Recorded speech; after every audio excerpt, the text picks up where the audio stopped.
Borgmesteren i Kerteminde Kommune vil sætte 3 vindmøller op ved sit hjem, Skovsbo Gods. Det er der en gruppe naboer, der er utilfredse med, så de er gået sammen i en protestgruppe for at få projektet stoppet. Vi har sendt vores reporter Emilie Dyrup ud til en vindmølle. Der står 4.000 vindmøller i Danmark.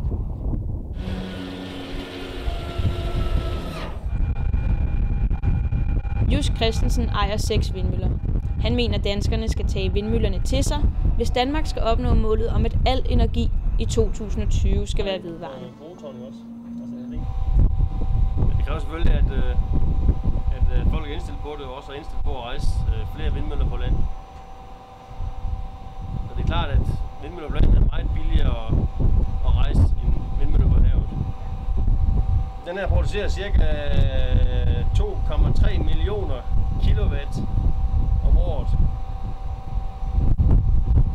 Og man siger, at en husstand som gennemsnit i Danmark bruger omkring 4-5.000 kilowatt om året. Så svarer den her mølle til, at den kan opvarme en 500-600 husstande. En mølle. Just Christensens vindmøller er 14 år gamle.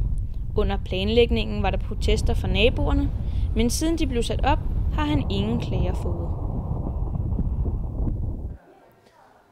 Det har hverken været muligt at få en kommentar fra de utilfredse naboer eller kommunen i Kerteminde. Og det har det til dig, Ralf.